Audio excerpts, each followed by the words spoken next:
In this video, we're going to go over the pinch brush in surface mode. It has two separate functions that work in concert together. That is the ability to indent inwardly as you brush or outwardly extrude at the same time, according to the depth value you have set here, and then your pinch strength, which you can set here. You also can adjust your pinch curve. The default looks something like this, so I'll hit OK.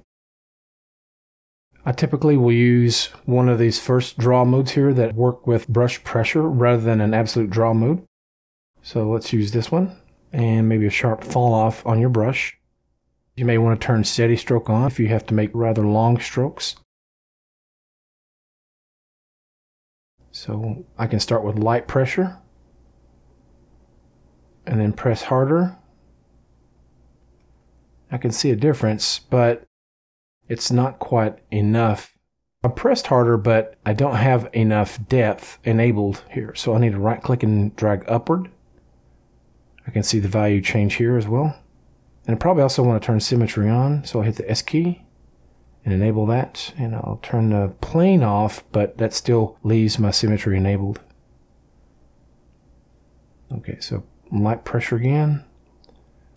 Pressing harder.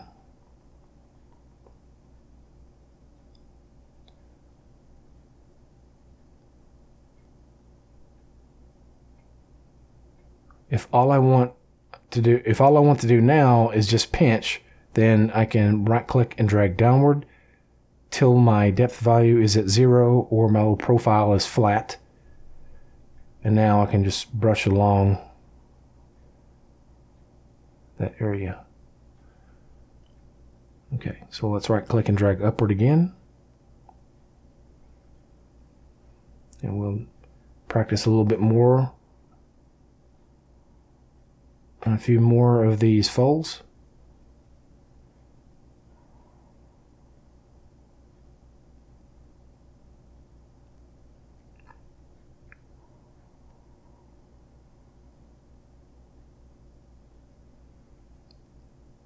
This is a really good brush for very fine wrinkles. So for example, if I wanted to create some skin textures here, I can just simply drag my brush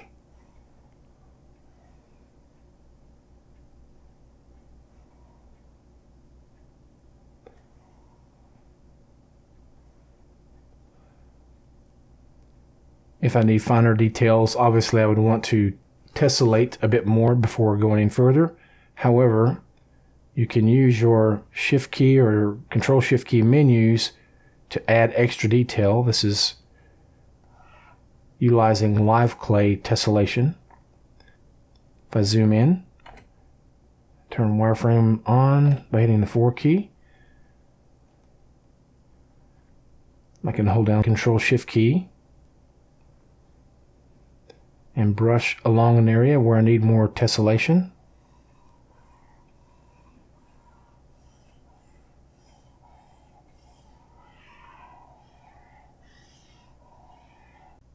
Just like live clay, if I reduce my brush size, it will tessellate even more within the brush radius.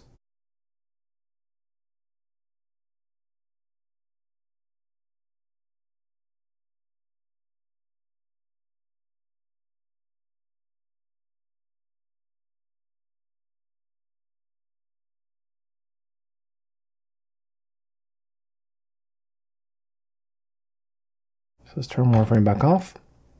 If you don't want to go through those steps, you can also use crease clay, which is a very close equivalent to the pinch brush, but it's going to tessellate as you create your creases. We're ready to resume.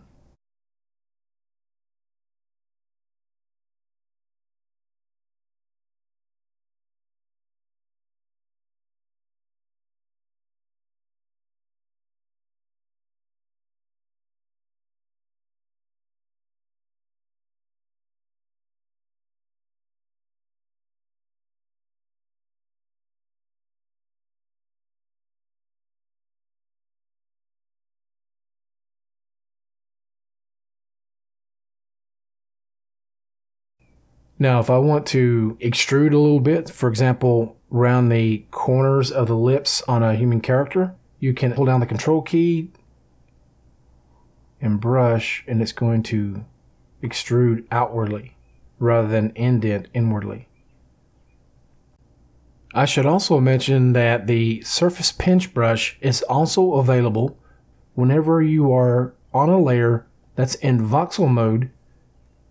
If you scroll to the bottom under Surface Tools, now these may be relocated in the near future to just below the voxel brushes, so look for that. But yeah, you can use the pinch brush here, which has the same functionality. And so that's going to conclude this demonstration. Thank you for watching. We'll see you in the next video.